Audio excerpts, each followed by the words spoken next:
Boa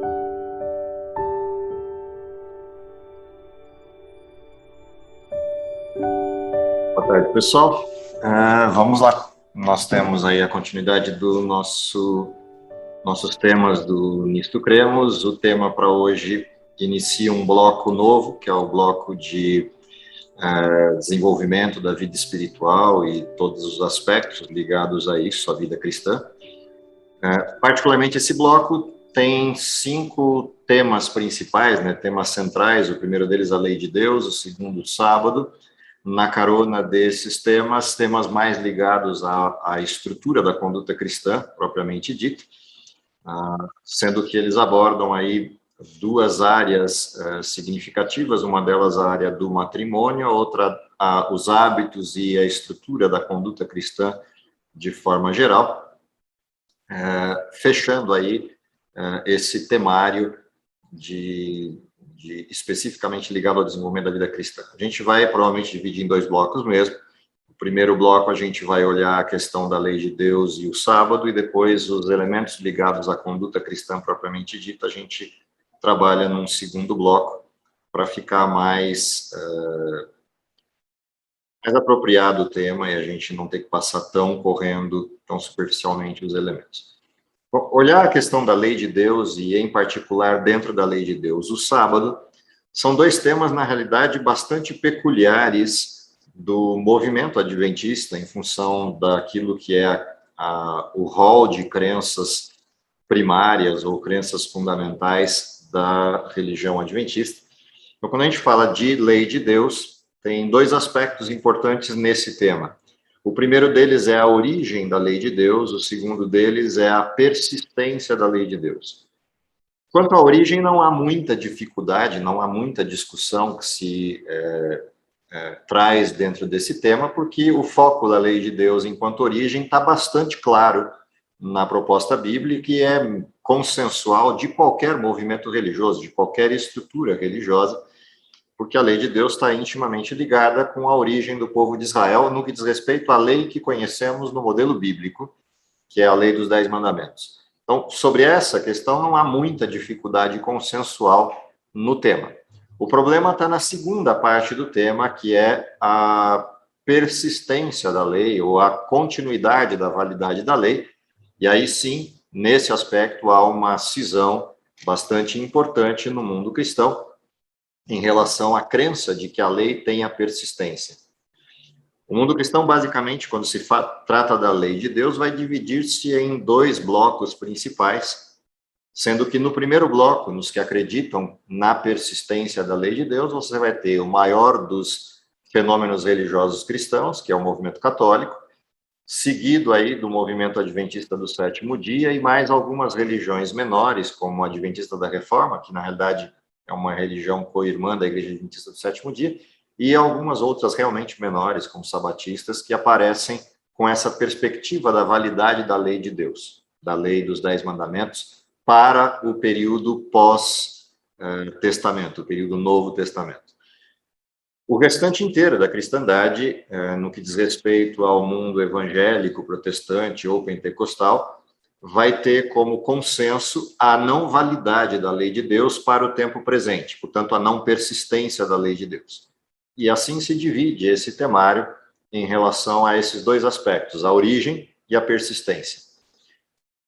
Como falei, a origem é consenso geral, todo mundo enxerga a lei como originária lá no povo de Israel, como algo entregue ao povo de Israel no seu chamado lá no Monte Sinai. Porém, para validar essa questão da persistência da lei, algumas perguntas precisam ser feitas em relação à lei de Deus, à lei dos 10 mandamentos. A primeira dessas perguntas, talvez a mais importante delas, é o que significa essa lei. Qual é o pressuposto por trás dessa lei?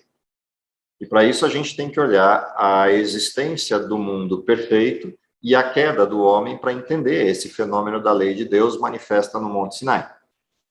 Quando a gente olha para o Éden, olha para a maneira como Deus cria o ser humano e o que se segue a partir da criação, você vai observar, na realidade, apenas uma estrutura de mandamento. E o mandamento era bastante simples: não coma do fruto dessa árvore. Ponto. Esse era o mandamento, no que diz respeito à possibilidade da existência do pecado. E há uma razão para isso, e aqui a gente começa a compreender um pouquinho do que significa a lei de Deus. A razão para isso é que o que estava em jogo no Éden era acreditar em Deus ou rejeitá-lo, considerar Deus como uma fonte de verdade e doutrina ou rejeitá-lo como tal.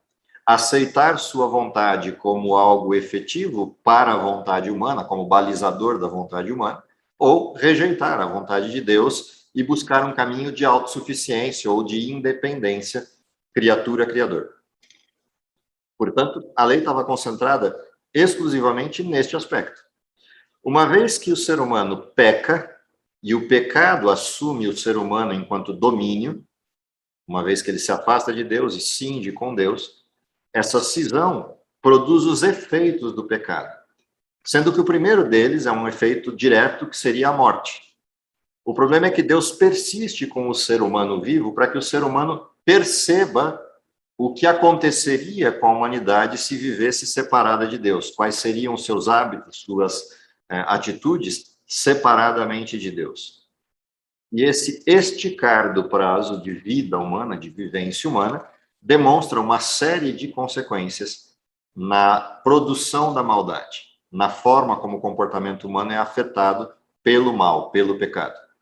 E o resultado disso é que esse ser humano que se afasta tanto do Criador, a ponto de já não reproduzir nada do que o Criador tinha na sua forma inicial, esse afastamento resulta no que a gente lê em Gênesis capítulo 6 e 7, principalmente, que é a cena do dilúvio.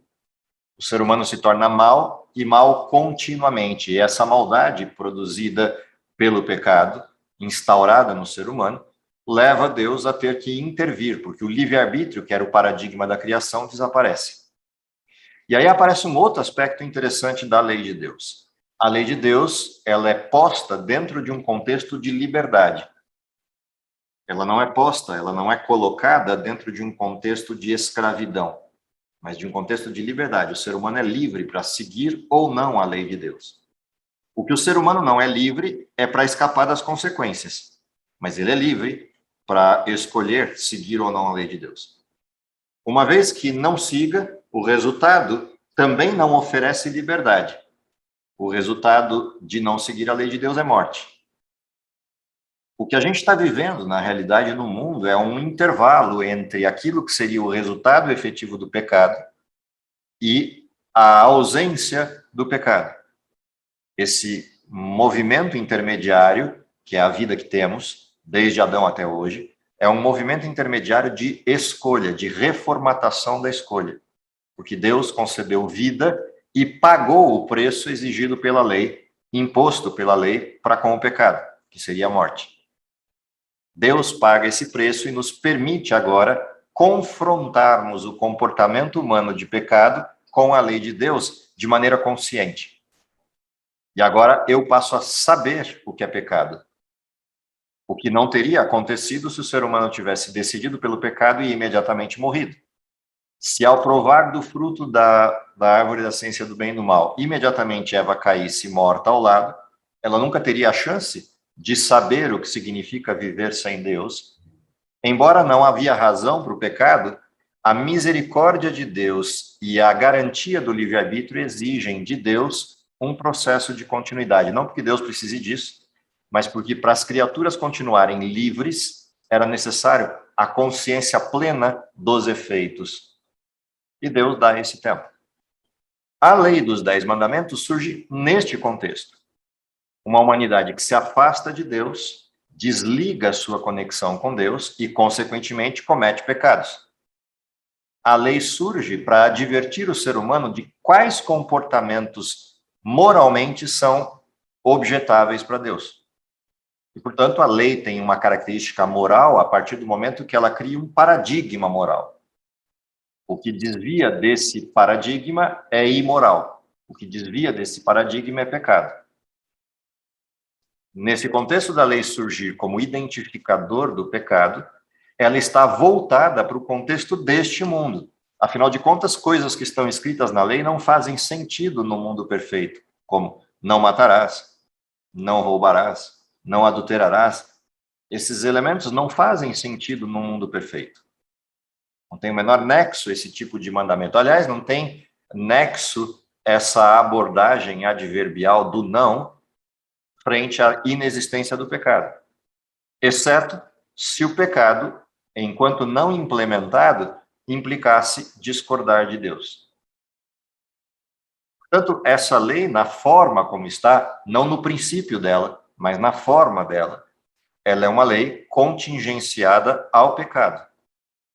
O ser humano abandona Deus e começa a fazer coisas que não deve fazer. O resultado, a lei diz o que ele não deve fazer. Outra coisa curiosa da lei dos 10 mandamentos é que no meio dela tem 2 mandamentos positivos que diferem dos demais mandamentos. Um que manda honrar pai e mãe e outro que manda adorar a Deus da forma correta aos sábados. Esses 2 mandamentos positivos na lei, curiosamente, estão atrelados ao momento em que não havia pecado.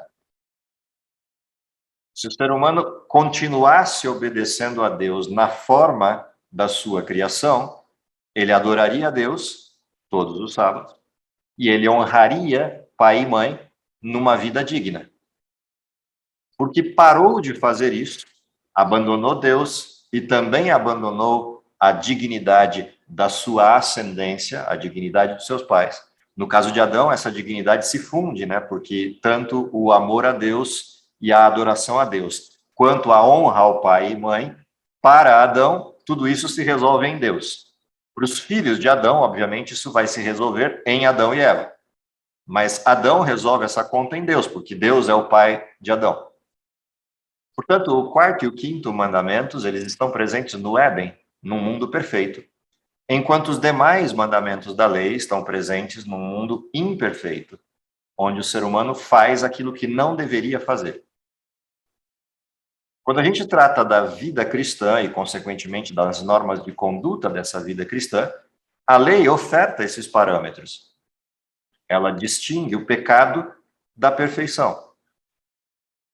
O problema é que tudo isso passa por um viés chamado livre-arbítrio. Eu posso escolher obedecer à lei ou negá-la.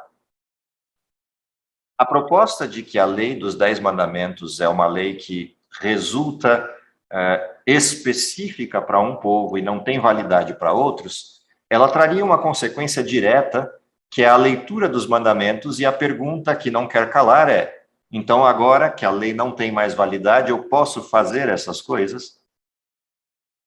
Então imagina que eu diga que a lei foi abolida na cruz. A pergunta que não quer calar é: então eu posso matar, posso roubar, posso mentir, posso adulterar, posso criar outros deuses diferentes de Deus?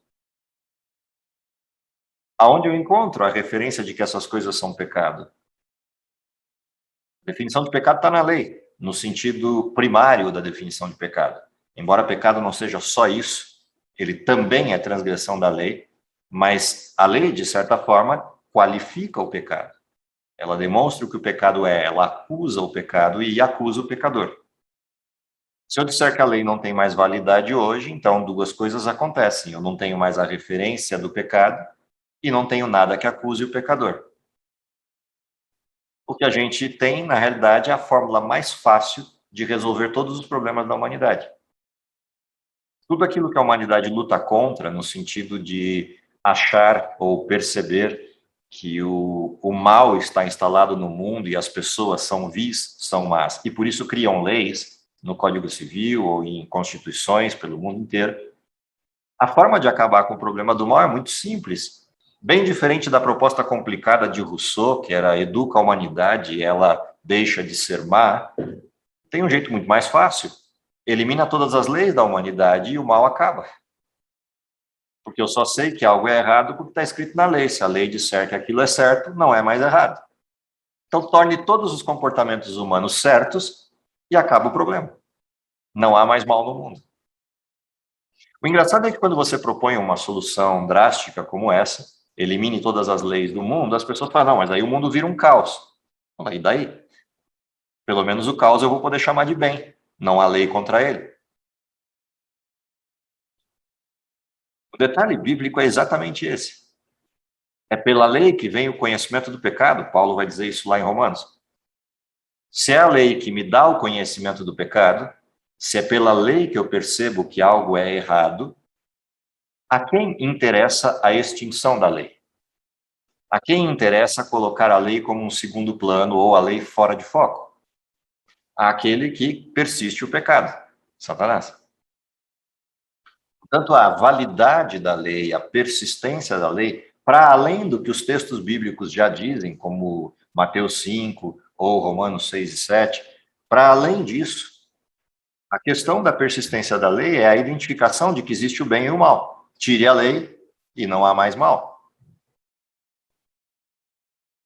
No bojo disso, a gente percebe que, na realidade, a discussão nunca foi exatamente a lei. Essa é uma discussão desonesta. O questionamento nunca foi a lei de Deus. Para qualquer cristão que você pergunte na face da terra, mesmo aqueles que acham que a lei de Deus foi abolida, se você perguntar se matar é errado, se roubar é errado, se adulterar é errado, se cobiçar é errado, qualquer dessas perguntas que você faça a respeito do pecado resultarão sempre no mesmo fenômeno de resposta. Sim, é pecado. E aí, quando você pergunta, ok, me mostra na Bíblia onde está escrito que isso é pecado, ou você escuta um grilinho cantando, igual aqueles de YouTube, reproduzindo pessoas que ficaram sem fala, cri, cri, cri, ou você vai ter uma tentativa de escape. Porque o lugar onde está dito que é para não matar com todas as letras é Êxodo 20, ou Deuteronômio 5. O lugar que está dito que não pode roubar é Êxodo 20. O lugar que está dito que não pode adulterar, e assim sucessivamente todos os demais elementos de pecado, são os textos dos mandamentos. E aí a grande pergunta é, se a lei foi abolida, por que que eu não posso fazer essas coisas que a lei proibia? Então a gente descobre que o problema maior nunca foi a lei. Não há discordância da lei. O que há discordância é de um mandamento da lei. Ou, na realidade, dois, para ser justo. O primeiro dos mandamentos que existe uma rejeição, ele é bem antigo, no sentido da rejeição. É uma das primeiras rejeições que a gente tem, que é a rejeição ao segundo mandamento, que reproduz na sua qualificação a idolatria. O segundo mandamento, que oferta a rejeição, também no mesmo período, é o mandamento do sábado, o quarto mandamento. A discussão nunca foi a lei. A discussão sempre foi o sábado e o segundo mandamento. Em linhas gerais, para toda a cristandade, o sábado. Em linhas mais específicas, para o catolicismo, por exemplo, o segundo e o quarto mandamentos são os alvos de questionamento da lei. Tanto que, se você pegar a norma doutrinal, seja em qualquer das publicações do movimento cristão romano, você vai encontrar que o segundo mandamento foi simplesmente estancado, extinto da lista de mandamentos, e o quarto mandamento, que agora, por conta da extinção do segundo, vira terceiro, tem o seu texto trocado. Então, se você pegar a fórmula catequética do modelo dos mandamentos, que a gente teria que decorar e assimilar para passar pela primeira comunhão, você vai encontrar lá, como primeira referência de mandamentos, depende da versão que você pegar, mais antiga ou mais nova do catecismo, mas ambas vão estar, assim, com alguma coisa voltada para amar a Deus sobre todas as coisas, como primeiro mandamento. Na carona disso, o segundo mandamento foi extinto, então o terceiro vira segundo, e você vai encontrar lá como segundo mandamento na fórmula catequética a expressão de não tomar o nome de Deus em vão, ou não desonrar seu nome. E o quarto mandamento, que agora vira terceiro, pela extinção do segundo, aparece com a redação, guardar domingos e dias de festa. Enquanto lá em Êxodo 20, no verso 8, a gente vai encontrar, lembra-te do dia do sábado para o santificar. E daí para frente os mandamentos seguem iguais até o último. O problema é que ficava muito esquisito você falar, os 10 mandamentos são 9. Então, para não ficar essa coisa esquisita, né, os 10 mandamentos agora são 9, o último mandamento foi dividido em 2 para ocupar o lugar do segundo que foi extinto. Então, você vai encontrar o mandamento da cobiça dividido em 2 parâmetros. Não cobiçarás as coisas alheias e não cobiçarás a mulher do teu próximo. Como 2 mandamentos, que na realidade na Bíblia são um só. E aí você volta a ter 10 mandamentos. Na forma romana, essa foi a maneira encontrada para resistir ao quarto e ao segundo mandamento. Quando você vai para a fórmula evangélica, na sua estrutura de extinção dos mandamentos por completo, o foco não está em nenhum dos 10 mandamentos, exceto o quarto. E, portanto, para não ter o quarto mandamento como necessidade de prática, toda a cristandade chamada evangélica ou protestante usa a abolição da lei como um fenômeno explicativo para a questão da não observância do sábado. E, portanto, o alvo nunca foi a lei, o alvo foi o sábado.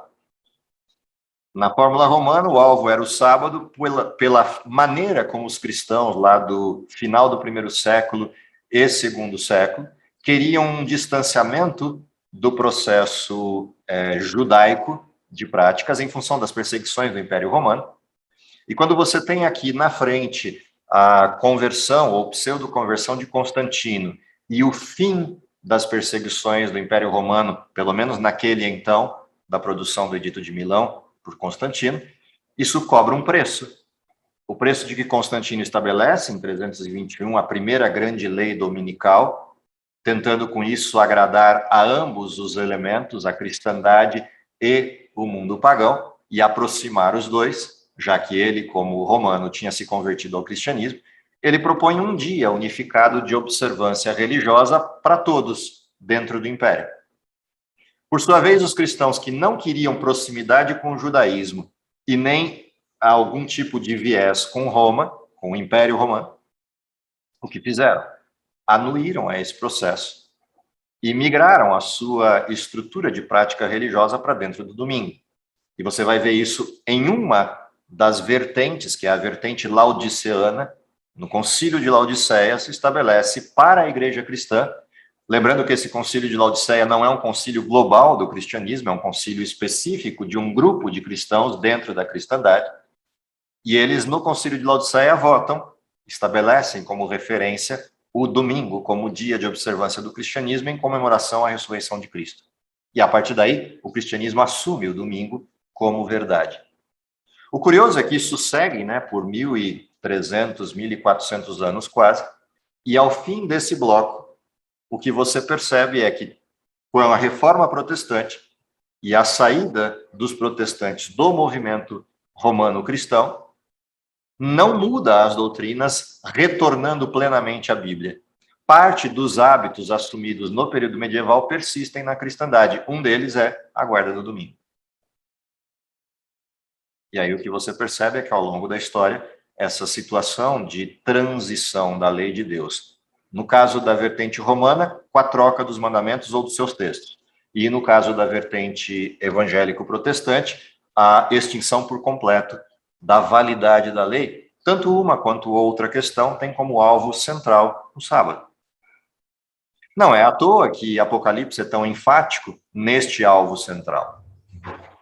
Agora, uma coisa interessante de observar, quando a gente olha para a Bíblia dá a extinção da lei ou a extinção do sábado como algo válido. A gente pode ler um monte de textos para isso, mas eu gosto particularmente de dois textos centrais, o texto de Mateus e o texto de Romanos. Mateus, no capítulo 5, a partir do verso 17, Jesus questiona os sujeitos dos seus dias, pontuando que ele não veio abolir a lei nem os profetas, ele veio cumpri-los. E ainda afirma que nenhum jota e nenhum tio será tirado da lei até que tudo se cumpra. O que significa dizer, obviamente, que a lei de Deus terá validade até um determinado ponto. E Jesus estabelece esse ponto. Até que céu e terra passem, nenhum jota e nenhum tio será tirado da lei até que tudo se cumpra. Essa referência, até que céu e terra passem, ou até que a história humana chegue ao seu fim, ela estabelece um marco regulatório de vigência da lei de Deus. E para não ter dúvida, Jesus ainda dá exemplos disso, pontuando: ouviste o que foi dito aos antigos, não matarás, eu porém vos digo, qualquer que olhar para o seu irmão e tratá-lo inadequadamente, chamá-lo de tolo, zombar dele, é réu de morte, assim como aquele que matou. Sobre adultério, Jesus, na sequência disso, diz: ouviste o que foi dito aos antigos, não adulterarás, eu porém vos digo, qualquer que olhar para uma mulher com intenções impuras no seu coração, já adulterou com ela. O que significa que a abordagem de Jesus ela é diferente da abordagem judaica do seu tempo para o cumprimento da lei. Portanto, ele não veio abolir a lei, ele veio apertar mais ainda aquilo que já existia, para mostrar que a lei deveria estar escrita no coração, ou seja, ela deveria responder pelos motivos da natureza humana e não pela parte externa do comportamento humano. A hora que Jesus faz isso e ainda usa a frase, se a vossa justiça não excederem muito as dos escribas e dos fariseus, vocês não entrarão no reino dos céus. Quando Jesus aperta essa questão, mostrando que a lei tem que ser observada ou obedecida com o coração e não como um ritual externo, na realidade ele está mostrando aquilo que já havia mostrado lá atrás, em Êxodo 20 e Deuteronômio capítulo 5, 6, 10 e assim por diante. Portanto, para Cristo, a lei não tem extinção. Se você continua lendo e vai ler os apóstolos, particularmente Paulo, que é o apóstolo mais usado para combater a lei, Paulo é enfático em Romanos 7 em dizer a lei é santa, justa e boa, sem ela não haveria o conhecimento do pecado. Ele também introduz o capítulo 7 pontuando que a lei tem vigência durante todo o período de vida do ser humano, no verso 1 e 2 de Romanos 7. Mas ele vai para além disso e dá exemplos. E um dos exemplos que ele usa é exatamente a questão do adultério. Um homem está preso à sua mulher, ou ela ao seu marido, durante todo o tempo em que ambos estão vivos. Se um deles morre, então a lei deixa de ter sobre ele esse aprisionamento, ou sobre ela esse aprisionamento, e ele ou ela poderiam se casar de novo. E tratando dessa questão, ele ainda aponta, o conhecimento do pecado vem por intermédio da lei, aí teria acaso aquilo que é bom, a lei, aquilo que é santo e justo, a lei, teria isso se tornado mal? Ele responde de forma enfática, de maneira nenhuma, e mais que isso, ele amplia a questão, pontuando o pecado, tomando ocasião na lei, ou seja, se aproveitando da existência da lei, me enganou e me matou. Portanto, não é a lei quem me mata é o pecado. Mas o pecado só é descoberto a partir da lei. Tira a lei, está morto o pecado. É assim que ele conclui seu diálogo sobre a lei. Ora, se Paulo é enfático nisso, se Jesus é enfático nisso, e se eu vou ao fim da Bíblia, nas cartas de João, João ainda é bastante claro dizer quem ama a Deus guarda os seus mandamentos. A grande pergunta é a quem interessa a extinção dos mandamentos? A quem interessa a adulteração dos mandamentos? Não seria aquele que acusou Deus de ter uma lei que é injusta ou de ter uma lei que necessita de adequações? Ou mais ainda, não seria a ênfase daquele que quer que as pessoas não sigam a lei de Deus? E eu fico me perguntando que papel eu presto enquanto cristão quando eu digo que a lei de Deus não tem validade. Na realidade, à luz dos olhos de João, quando eu digo isso, eu torno Deus mentiroso. João diz que aquele que não guarda os mandamentos, que ama a Deus e não guarda os mandamentos, ele torna Deus mentiroso. Isso tem também razões. A primeira razão é que Deus diz que o amor de Deus resulta em obediência. Portanto, Deus teria mentido. A segunda é que Deus fez uma aliança perpétua. E perpétua ou é para sempre, ou não é perpétua. Se eu não observo os mandamentos de Deus hoje, então a aliança perpétua que ele fez, de perpétuo, só tem o nome. Posso ainda aprofundar essa questão e observar se na Bíblia há alguma nuance que me dê de longe a impressão ou a percepção de que Deus teria ou extinto a lei ou trocado o sábado para o domingo. Mas o mais curioso é que a própria igreja que iniciou o processo do domingo, a igreja romana, é a primeira a vir a público e assumir, não há base bíblica para o domingo. O domingo é uma definição religiosa, não uma definição bíblica. Nos documentos oficiais da igreja é assim que está postado. E, inclusive, nas perguntas feitas pelo mundo evangélico ao cristianismo romano, a resposta sempre foi essa. O domingo é um estabelecimento de identidade católica. Foi criado pela igreja, definido pela igreja e sem base bíblica para isso. Porque se é para seguir a Bíblia na forma como ela está escrita, então só resta um dia de guarda e observância, o sábado.